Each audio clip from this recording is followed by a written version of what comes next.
Hello बच्चों, the question says that three concurrent coplanar forces 1 Newton, 2 Newton and 3 Newton acting along different directions on a body, and the options are can keep the body in equilibrium if 2 Newton and 3 Newton acts at the right angle. ऐसा can keep the body in equilibrium if 1 Newton and 2 Newton act at right angle, cannot keep the body in equilibrium, can keep the body in equilibrium if 1 Newton and 3 Newton act at an acute angle.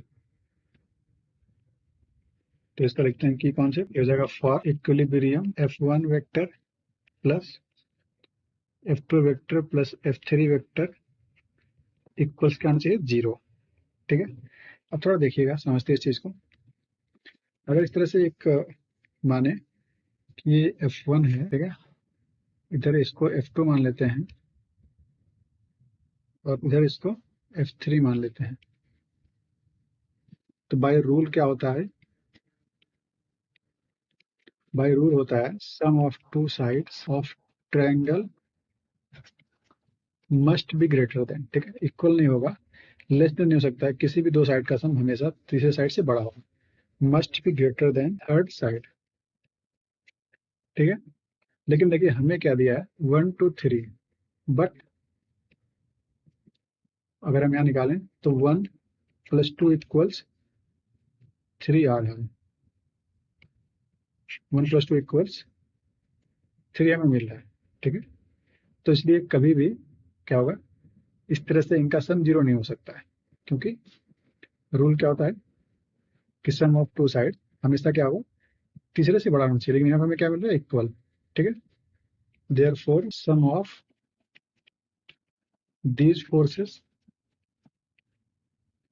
Can never be 0। ठीक है, तो answer क्या होगा, can not be 0, can not be equilibrium.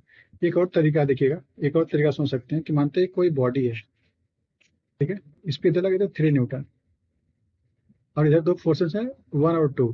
तो अगर दोनों 1 और 2 क्या लगे, दोनों ही सिंगल डायरेक्शन में लगेंगे, तभी इनका सम 3 के बराबर हो सकता है, और किसी भी एंगल पे इनका सम 3 के बराबर नहीं होगा। ठीक है, तो बॉडी कभी भी इक्विलिब्रियम में नहीं आएगी। ठीक है, तो to be in equilibrium F1 = 1 Newton and F2 = 2 Newton must act in same direction। किसी भी एंगल पे अगर लगाएंगे तो कभी भी बॉडी रेस्ट पे नहीं आएगी। तो ऑप्शन क्या हो जाएगा, can not keep the body in equilibrium.